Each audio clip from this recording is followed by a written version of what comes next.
It is good to come together for the purpose of co-creating. Do you agree? Yes. You're knowing what you're wanting. An evolving thing, yes. You are enjoying the expansion of your own desire. You're coming to realize that you've come forth into this leading edge time-space reality for the purpose of experiencing the variety which will cause that expansion, that joyful expansion. You think that you came with plans that now it is your responsibility to realize? Or do you think that you came as the maker of the plans? We want you to begin to see it that way. We want you to realize that you are source energy in this physical body. And as you begin to remember that you are source energy in a physical body, and as you begin to reach for that realignment now that you are here in this physical body, now you'll begin to live life in the way you intended as you came forth into this physical body. I want to explain that to you in a little fuller fashion, because once you get the sense of who you are, then you can get about doing what you came to do. And we want you to realize that what you came to do was not something that was pre-described by someone else, or even pre-described by yourself at another level. You came forth for the leading edge experience of attracting new information to help you make new decisions. You are very old, very clear, very wise, very source beings. And you know from that broader vantage point that you are eternal, that there will be no cessation to that which you are. And so you continue to approach life from that eternal stance, from that understanding that you'll never get it done and that you cannot get it wrong, but that it is extremely exhilarating to live life. From your broader vantage point, we're talking about the non-physical part of you, the inner being part of you, or the soul part of you, or the God force part of you. You know that there is no ending to that which you are. And you also know, because there is no ending, in other words, that's why the name eternal fits so well. You cannot be finished and be eternal at the same time. Eternal means continuing and expanding. So from that broader non-physical perspective, you not only know that you are eternal, but you joyously continue to project yourself into situations where new desires can be born. You so understand the eternal nature of all that is.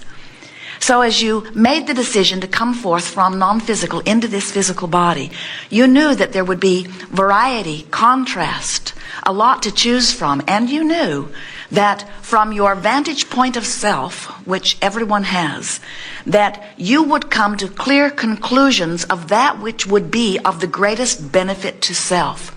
You knew that it would not be possible for you to stand in the middle of any situation and not come to a clear understanding that I don't like this and that I would prefer this and that this feels better to me than this. In other words, you just cannot stop deciphering at all levels of your being. And you knew before you came into this physical body that when such a determination was born within you, or that a desire was born within you, or a preference was born within you, you knew and rejoiced in the idea that the universe would then expand because of that experience and that new desire.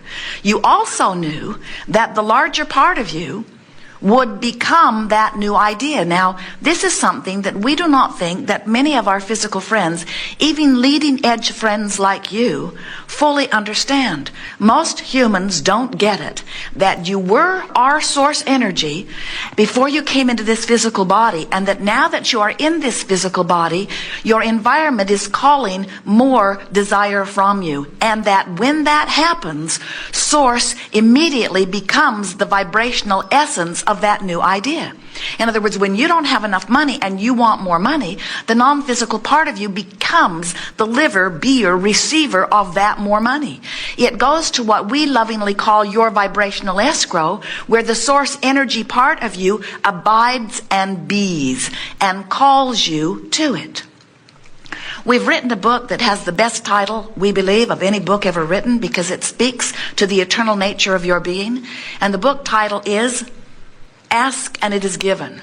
And now we would like to expand that book title in an even more exaggerated, precise form to say, not only when you ask is it given, but when the physical part of you asks for something, the non-physical part of you becomes it. Not only is it given, the larger part of you already is it, begins offering the vibration of it, and begins in that moment, or better said, continues to call you to the vibrational escrow that you have been creating even before you got here in this physical body, that just has expanded as a result of what you have just lived here in this physical body. The expanded version of you is always calling you. And when you go, or when you point in the direction of going, you feel good.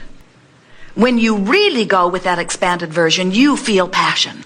You feel exhilaration. You feel enthusiasm for life. When you turn in opposition to that, when you keep beating the drum of where you are or where you've been, when you keep justifying why you want to be over there by pointing out that you're over here, as you're pointed in opposition to that, you don't feel so good. In other words, when you go with that flow, that is source energy and that is the expanded version of you, you really, really feel it.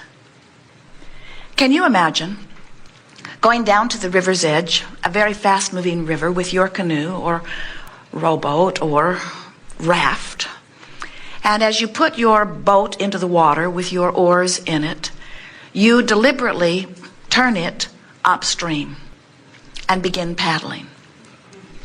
Now, whether you believe it or not, we have to tell you that most humans do exactly that.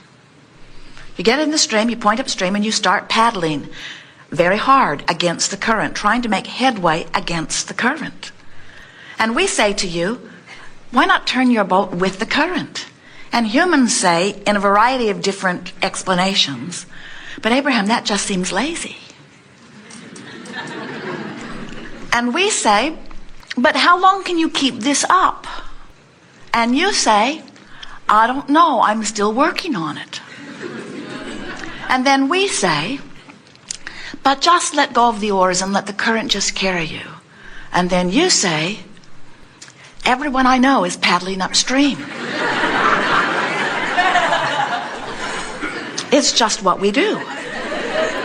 Our trophies and monuments are given to those who learn to paddle best against the current. And we say, but how long can you keep that up? And you say, I don't know, I'm still working on it. I'll let you know. But for now, I've developed some really good muscles and some really good techniques. And I use others who are suffering equally as measurement to know how well I'm doing. And I have to tell you, I'm holding my own. It's hard. It's hard. It's hard, Abraham. But I know that it is worth it. It's worth it because all of the trophies and all of the rewards are offered for those who struggle. Those who turn and go with the flow, they are not given any rewards. They are just seen as lazy, ne'er-do-wells. And I have heard that there are many more rewards after I die. So I'm willing to endure the discomfort. And we say, but how long can you keep that up? And we want to say to you, you may keep it up all of the days of this life, but when you croak, you no longer keep it up. When you croak, you go with the flow. And in other words, that flow is so powerful. As Jerry and Esther are traveling about, they are using navigational systems. You may be too. They have 4 different ones in 4 different vehicles now. Garmin is their new all-time favorite. But all of them are based upon the same principle of 2 points of relativity. The system knows where you are, and you program in where you want to go, and then it designs a route and gives it to you verbally and visually to get you from where you are to where you want to be. Magellan never ever says to them, what in the world are you doing there? Or, you've been there far too long, now I'm not going to tell you. Or, you missed your window. The route was planned for you and you didn't take it, and now it's just too late. You're stuck there forever. Magellan never says to them, you are in an unworthy place. See if you can't move to a more worthy place, and then we'll talk to you. In other words, it's just straightforward. Where am I in relationship to where I want to be? And the system just gives new information. Constant new information. You have a guidance system within you that operates on the same principle of 2 points of vibrational relativity. But in order to understand your guidance system, first you must understand that you are non-physical energy eternally. And that part of you is the strongest vibrational aspect of you, far greater than who you are in this physical body. That's that old, wise culmination of all that you have become. That's God force. That's source energy. And that's the non-physical part of you, and it is pulsing constantly with a signal that is undeniable. Now, the other signal is you here in your physical body. An extension of that non-physical energy, a portion of that consciousness is here in this physical body. And those 2 points of vibrations, the physical you and the non-physical you, are vibrationally playing off of one another constantly. When you find a thought or speak a word that is a vibrational match to who you really are really going with the flow, and you can feel the flow. It feels like love. It feels like appreciation. It feels like joy. It feels like alignment with that which is source, and it is. But when you find hate or rage, or those feelings of fear or depression that feel like disempowerment, or not so bad feeling ones like frustration and overwhelmment, any of those emotions that feel what you describe as negative emotions, every single time are indicating to you that whatever it is you're focused upon right now, that you're beating the drum of, that you've got a vibration within you activated about, has got you running cross current of your stream. In other words, your stream is calling you this way and you're trying to go this way, and you're feeling the tug of war. That's what negative emotion is. So positive emotion is going with the flow, negative emotion is going against the flow. So then our physical friends say, oh, well, if that's true, Abraham, then it would behoove me to stay up here in these high-flying, good-feeling emotions. I should be in love and appreciation all the time. And we say, it's nicer when you're there. But we don't want to say you should be there all the time, because you came deliberately into this physical environment to explore contrast in order to give birth to new desires. And when you're knowing what you don't want, that's when you're most clearly knowing what you do want. But while you're knowing what you don't want, you're not feeling that good. So what we really want you to get from this is not that we are asking you to work your way up this emotional scale where you are abiding only in joy and appreciation, although we want that for you. That feels best of all to you. What we really are asking of you is that you just have a sense of whether you're pointed against the current or with the flow, against the flow or with the flow.